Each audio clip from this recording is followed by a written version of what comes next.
It had been 3,000 years since the Ithari first made contact with Earth. 3 millennia of peace, of quiet diplomacy and mutual understanding. At first, humanity had been terrified. The Ithari, an ancient species, had come to Earth with technology far beyond anything we could fathom, and they had watched us, studied us, like curious scientists examining a lesser species. We knew that we were not their first conquest. Our galaxy was dotted with the ruins of civilizations that had either been absorbed into the Ithari Empire or wiped out in their attempts to resist. They were not a species to be trifled with, but as time passed, we had learned to live with the uneasy knowledge that they were watching us from the stars. The Ithari never interfered directly. They did not colonize Earth, nor did they enslave us. Instead, they took a hands-off approach, allowing us to develop on our own, though we knew that if we ever posed a threat to their galactic interests, they would strike without hesitation. It was a strange kind of peace, one born of mutual recognition. They were more advanced, more powerful, but we had something they didn't. The ability to adapt, to evolve in ways no one, not even the Ithari, could predict. The peace that had reigned for 3,000 years was shattered with a single transmission. No warning, no buildup.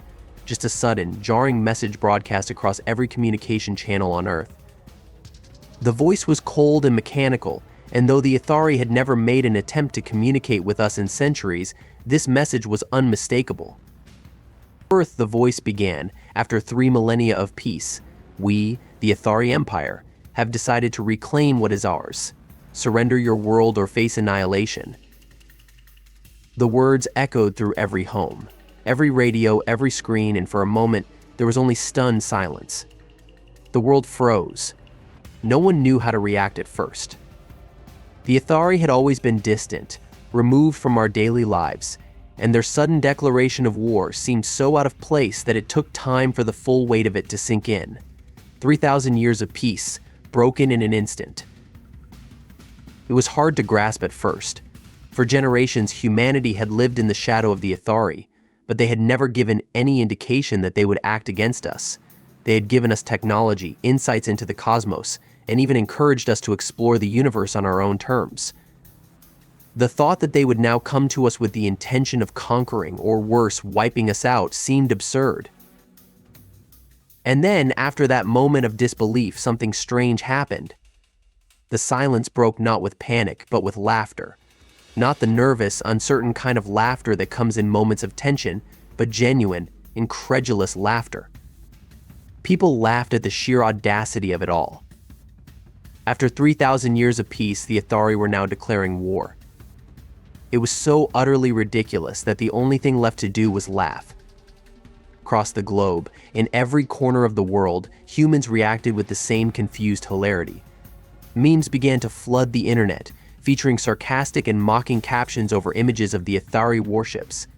One popular meme showed an alien ship over a city skyline, the caption reading, "Aliens finally got bored after 3,000 years of peace. Welcome to Earth in less than an hour." The memes were everywhere.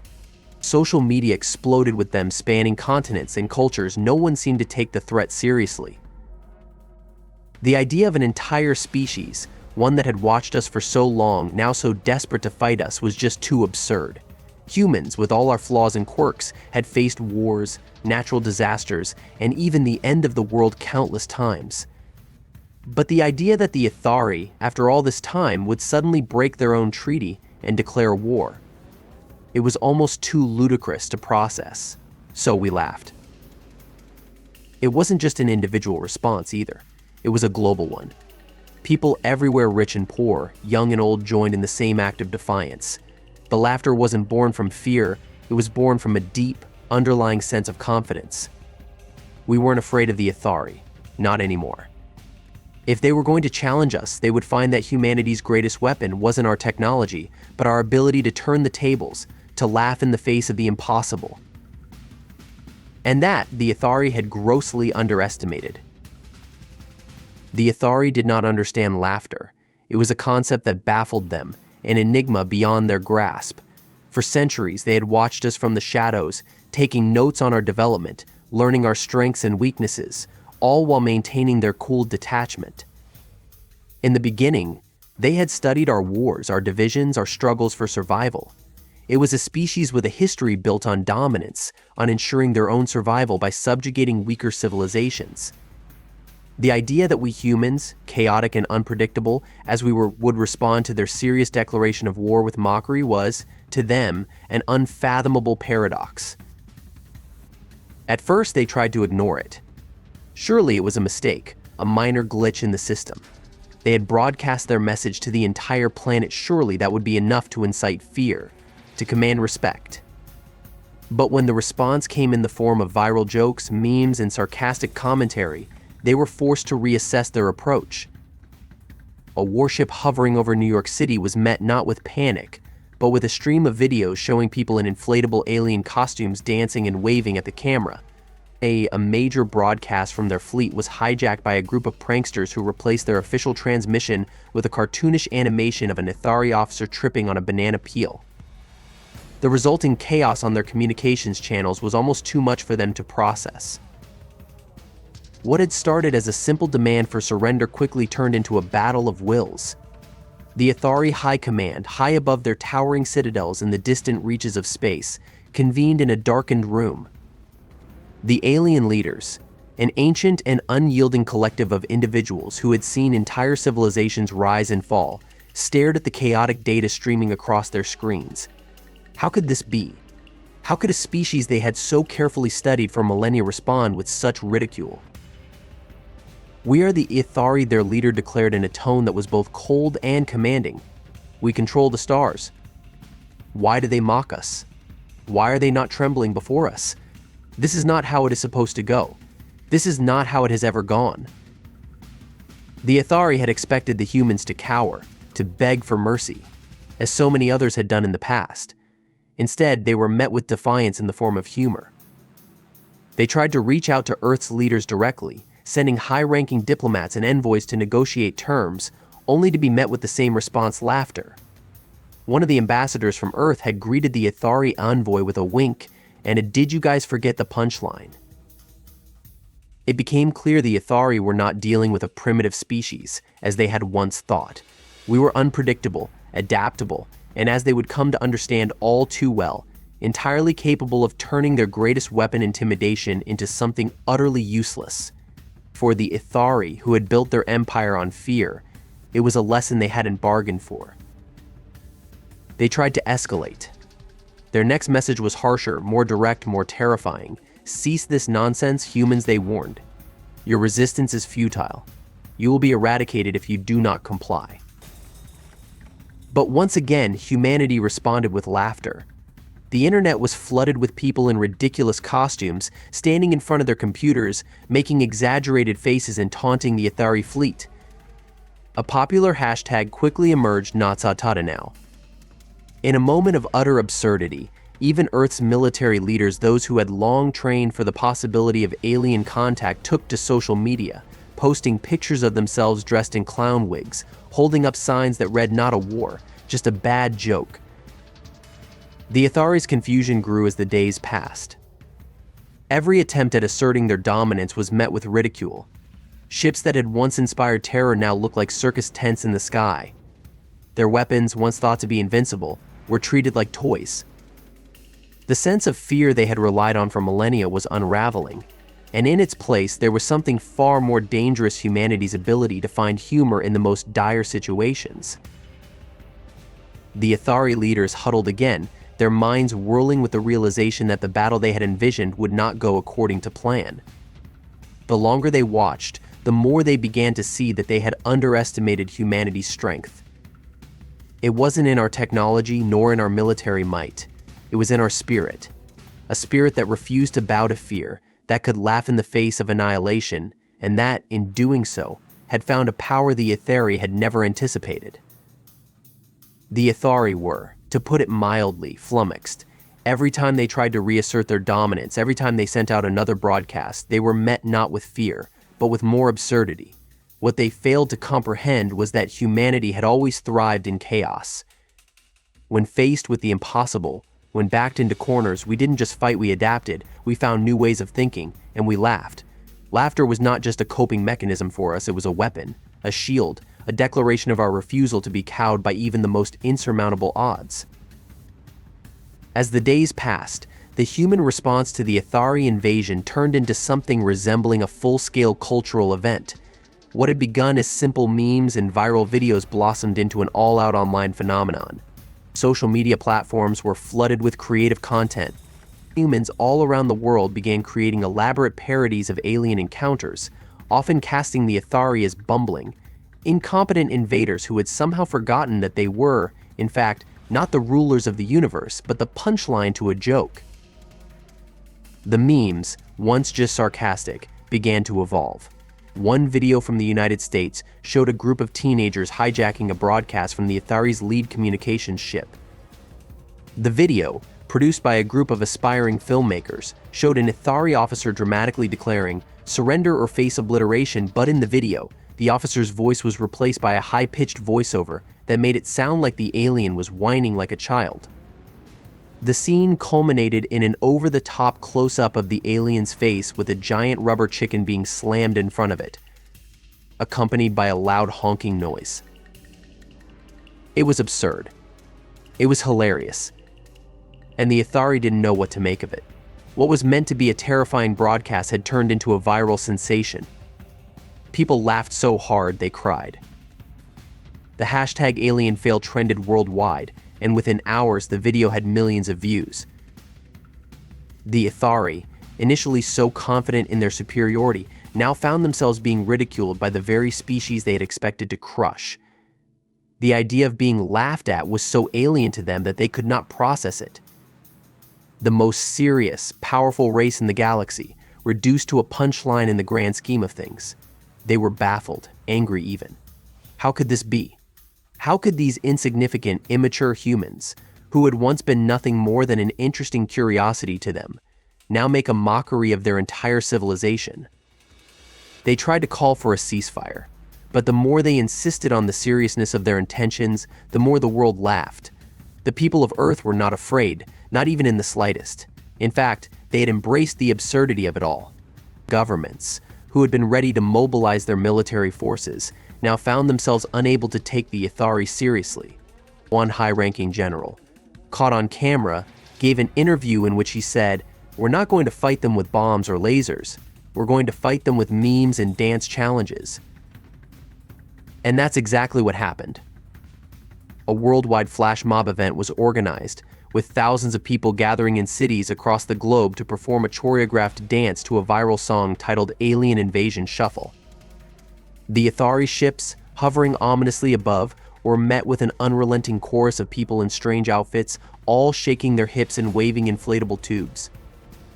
Somehow, this was even more disruptive than anything else the Ithari had faced.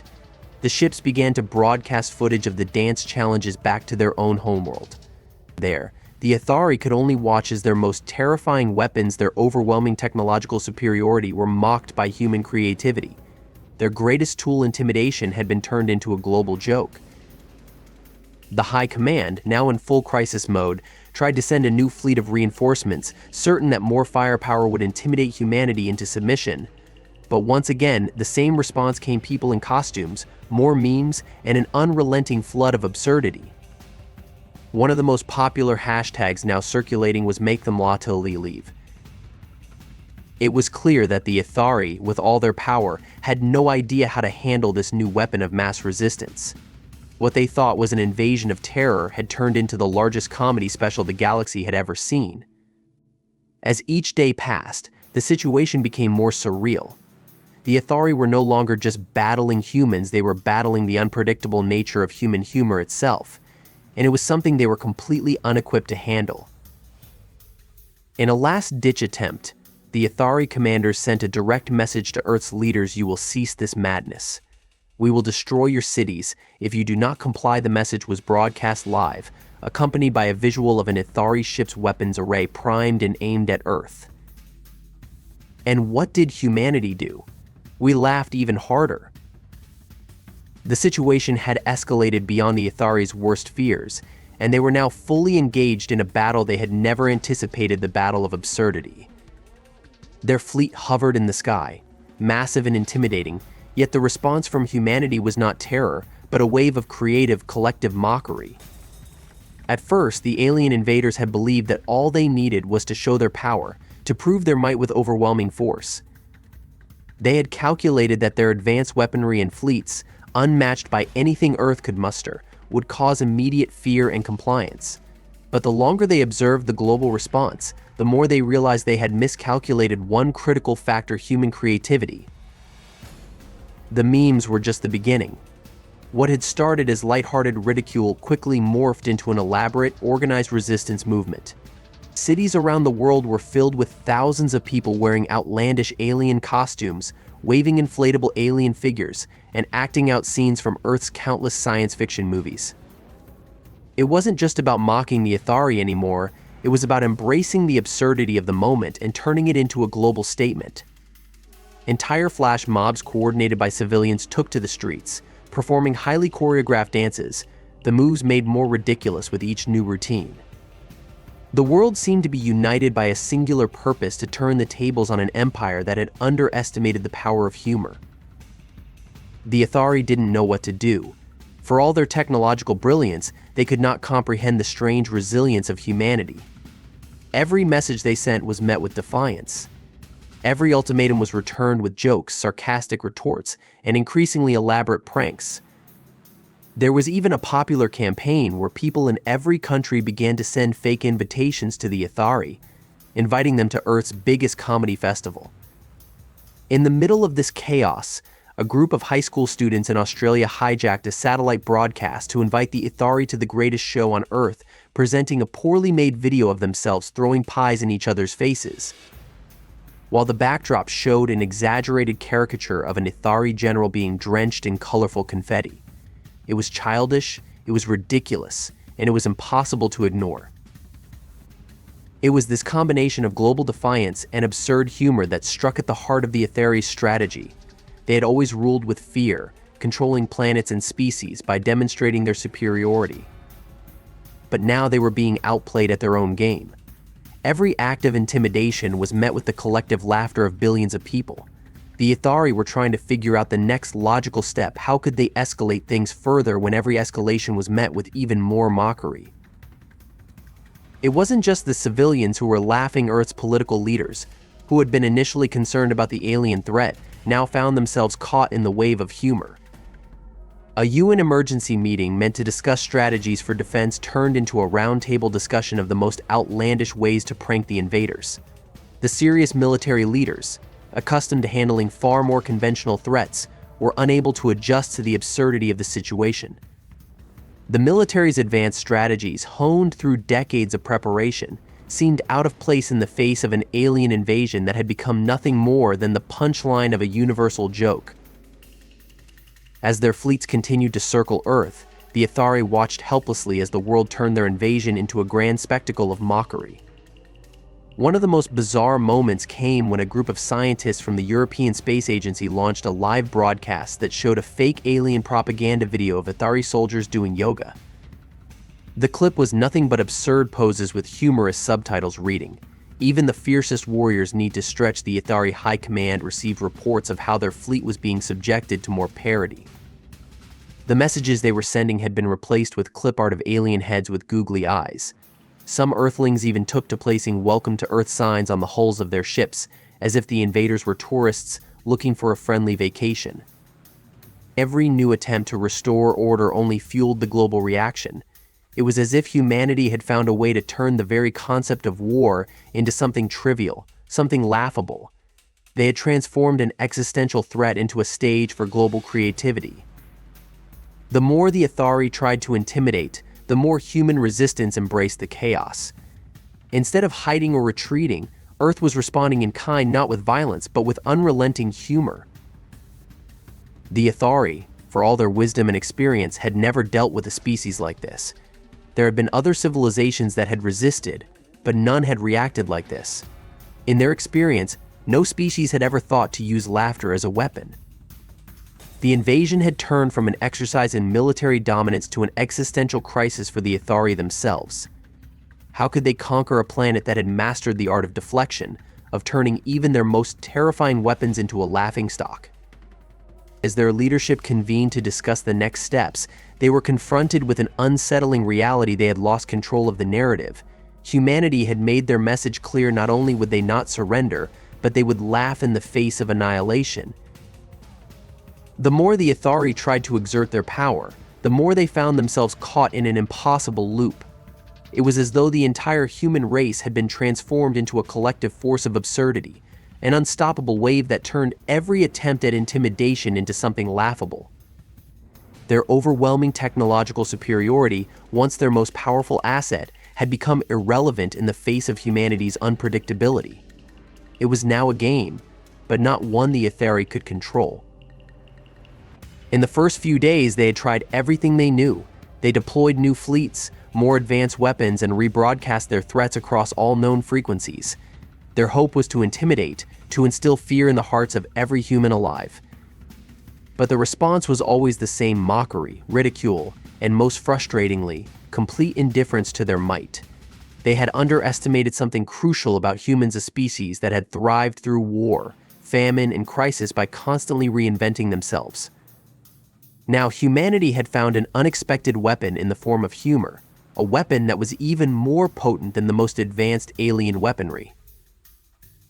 The Ithari High Command had convened in emergency sessions, sending dozens of communications to their fleet commanders, urging them to escalate, to attack with greater force.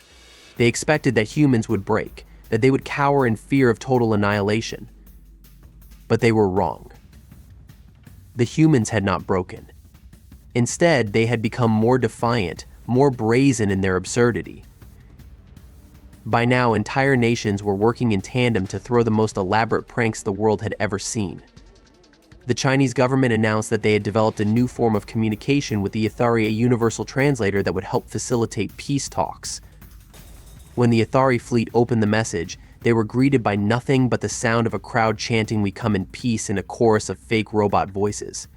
The transmission was interrupted by a burst of confetti, followed by an image of a giant inflatable alien dancing to popular Earth music. The viral content had spread like wildfire. By this point, it wasn't just a meme anymore, it was a global resistance, a rallying cry for humanity's collective pride.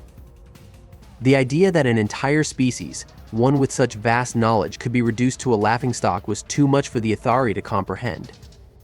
As they watched the live streams of humans across the world using inflatable alien toys to decorate the ruins of their cities, they were left with one thought: how could they have lost control of the situation so completely?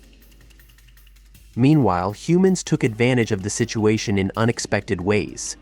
World leaders, once cautious and defensive, now found themselves in front of the media with messages of defiance laced with humor.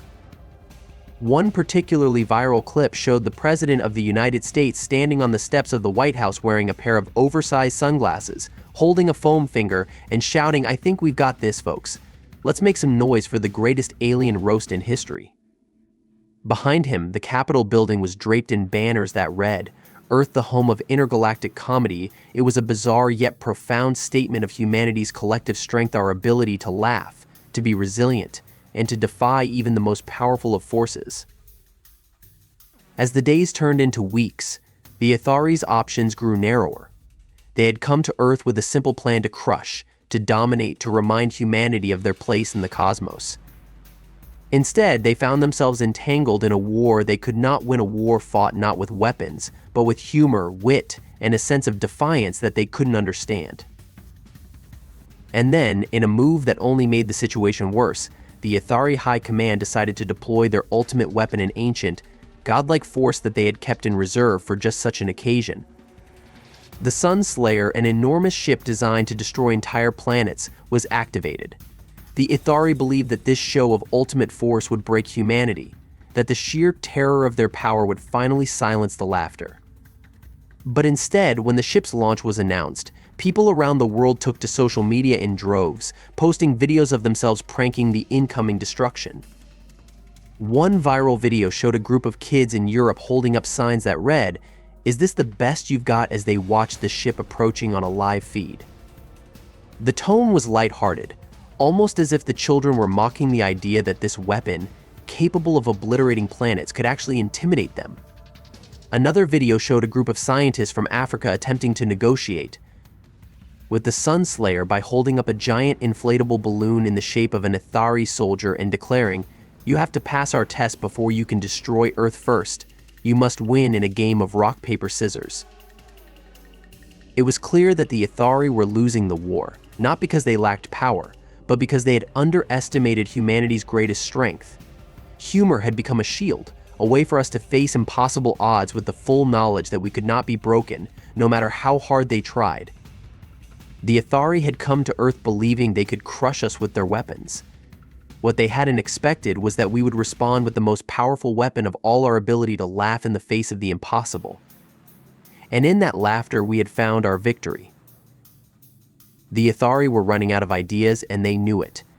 Every strategy they had implemented had backfired, and every weapon they had employed only fueled the global resistance. What had once seemed like an easy conquest had spiraled into a complete disaster. They were not only fighting humanity, but an unpredictable force of creativity that they had not anticipated. It was no longer about technology or firepower, it was a war of will, and humanity had mastered it in ways the Ithari couldn't even begin to fathom. The more they watched, the more the reality set in. The global response was no longer just a prank, nor was it confined to social media. Humanity had fully embraced this absurdity as a form of collective identity. It wasn't just the youth anymore, nor just the comedians and pranksters. The defiance had spread to every corner of Earth, and it was as if the entire planet had suddenly synchronized into one great cosmic joke. Everywhere the Ithari turned, there were flashes of absurdity: armies of protesters dressed as clowns, businessmen posing for photo ops with oversized alien masks, politicians holding press conferences while wielding rubber chickens. In the capital cities of the world, leaders had started holding regular televised addresses, but instead of taking a serious tone, they had turned the situation into a spectacle. The Russian president, usually stern and calculating, appeared one evening wearing a superhero cape and holding a massive foam finger that read, "I stand with Earth." Meanwhile, the Brazilian prime minister had taken to calling the Ithari space tourists, offering them free passes to Earth's top amusement parks if they promised not to destroy any cities. The world had decided that if the Ithari wanted a fight, they would have to fight on human terms on a battlefield of pure ridiculousness. And so, the absurdity continued to unfold, day after day. Every new announcement from the Ithari was met with more laughter. Even their most formal communications, once presented as stern ultimatums, were now hijacked by Earth's countless satirical creators. The media played along, broadcasting what became known as the Great Alien Roast. One particularly viral broadcast showed an animated Ithari commander attempting to address the United Nations, but the feed was constantly interrupted by a man in a chicken suit dancing in front of him. As the alien's words became more urgent and demanding, the man simply plopped a pie in the alien's face, sending the viewers into hysterics. In their panic, the Ithari made another desperate move. They attempted to use their most advanced technology to turn the tide, deploying a massive energy pulse designed to disrupt Earth's communication networks. If they could stop the flow of information, they reasoned, they could halt the spread of the mockery. But they had underestimated one crucial thing: humanity had already become so united in the face of their invasion that no disruption could slow it down. Within minutes, people all over the world started broadcasting their own counter messages, using primitive means: smoke signals, old ham radios, and handwritten signs that they held up in front of the cameras. The Ithari quickly realized they had lost control of the narrative entirely. What had started as an isolated, almost trivial display of resistance had now become a movement of global significance. Human ingenuity had transformed what should have been a panic-inducing threat into something to be laughed at and celebrated. What the Ithari had seen as their most powerful weapon, their ability to dominate and instill fear, had instead turned them into the subject of a cosmic joke, one they could not escape. They were being painted as the villains in a show where the only real power came from the humor of the people they had hoped to conquer. As the weeks passed, it became clear that the Ithari could not withstand the global backlash any longer. Their efforts to regain control were met with more parody, more humor, and more laughter. Even the most sophisticated military strategies and high-tech weaponry could not hold a candle to the will of an entire planet united in defiance. There were no more serious meetings or angry threats from the Ithari. They had been reduced to watching, helpless, as the Earth broadcast its greatest show, the Great Cosmic Comedy, a spectacle they were powerless to stop. In desperation, the Ithari High Command sent one final, urgent message: surrender now or face complete destruction. Your resistance is futile, but the Earth had already responded, as it always had, this time with an unexpected gesture. All around the world, a new campaign took root, a global day of laughter, where every person, regardless of nationality, would take part in one coordinated event. The world would unite in a simple act: laughing. It wasn't just a protest, it was an affirmation. Humanity would not just survive this invasion, they would triumph over it. In a final symbolic gesture, the United Nations voted to launch the largest pie-throwing event in history. All over the world, citizens gathered, each person armed with a cream pie, ready to throw it at designated targets. Images of Ithari commanders, propaganda posters, alien ships projected onto massive screens in public spaces. The pie throwing was as much an act of catharsis as it was an insult. The Ithari had underestimated the power of humor, and now Earth had turned their most powerful weapon into an all-encompassing symbol of victory. And in that moment, as the pies flew through the air and the world erupted in laughter, the Ithari fleet, once a symbol of terror, finally began to retreat.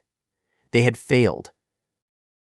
The retreat of the Ithari was not as triumphant as humanity had hoped, because in a way their exit from Earth was not the result of human military prowess, but the power of laughter. When the last of their ships disappeared beyond the horizon, it was clear to everyone that Earth had won, but the nature of that victory was so unexpected, so absurd, that no one could truly comprehend what had just occurred. For the Ithari, it was a defeat like no other. They had come to Earth expecting an easy conquest, certain in their superiority. They had assumed that fear would work, that they could intimidate humanity into submission. But they hadn't counted on the human capacity for resistance, or more importantly, the power of humor. Earth had turned their invasion into an act of rebellion, not with weapons or warfare, but by weaponizing the most powerful and unpredictable thing in the universe: laughter. Once the ships disappeared, Earth began to settle into a strange, euphoric sense of victory. People had already started celebrating. It was no longer just about the memes, the pranks, or the absurd campaigns. It was the realization that the world had come together in a way that had never happened before. The countries that once bickered over politics, territory, and resources now found themselves united by something far more profound than any geopolitical issue: a shared moment of triumph. Every continent had played its part in the comedy.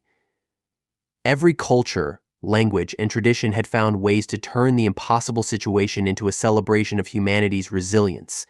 There had been no walls between people, no differences to divide them. It wasn't just a victory over the Ithari, it was a collective victory for the entire human race. The aftermath of the invasion was equally remarkable.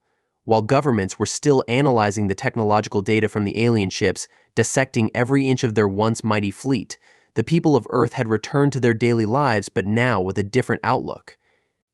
It wasn't just that they had survived, it was the manner in which they had survived. The invasion had been an extraordinary event, one that would be remembered for millennia. But what would be remembered most wasn't the moment when humanity faced down the invaders, it was how they had done it. By choosing humor over fear, by laughing in the face of annihilation, humanity had sent a message not just to the Ithari, but to the universe that no matter what was thrown at them, they would always find a way to stand tall, to adapt, and to respond. The global community didn't just sit back in passive reflection, they began to rebuild, but in a way that was inspired by the absurdity that had saved them. A massive international project began to build monuments to laughter. In every city, huge sculptures were erected, gigantic laughing faces, replicas of rubber chickens, even oversized whoopee cushions made of stone. These were not just monuments to the victory over the Ithari, but to the resilience of humanity. Every country participated, sending engineers, artists, and architects to create structures that would stand for centuries as a reminder of the day Earth laughed its way to freedom. In the years that followed, Earth's space program began to focus not on defense or weaponry, but on exploration. The Ithari had come to conquer and failed. The next step for humanity was to explore the stars, to meet new civilizations, and show them what Earth was made of, not just a species of survivors, but a species that could laugh in the face of the impossible. Earth's first manned mission to the nearest star system, which had been planned as a military deterrent to potential future invaders, was now launched as an exploration of peace and curiosity. The greatest irony of all was that, even after their retreat, the Ithari didn't leave entirely. Their scouts lingered in orbit, keeping an eye on humanity's progress. Some of their people had even begun to study Earth's strange behavior. They couldn't understand it. How had this insignificant species turned their greatest weapon into a source of power? How could a galaxy-spanning empire, one that had conquered planets and wiped out civilizations, lose to such a bizarre and unpredictable force? But the Ithari had learned an important lesson, one they would not soon forget. Humanity would never be conquered by sheer force, at least not in the way they had hoped. The day Earth laughed in their face, the day they had tried and failed to break human spirit, was the day they learned that no matter how powerful an empire might be, it would never defeat a species that knew how to laugh, to adapt, and to stand united in the face of chaos. And so, while the Ithari continued their quiet watch from afar, humanity's future had changed. It wasn't just that they had won a war, they had redefined what it meant to be victorious. The aliens, once the invaders, had now become the subject of a cosmic joke, a joke that would echo through the galaxy for years to come. Earth had become the galaxy's greatest comedian, and the Ithari, despite their immense power, had become the punchline.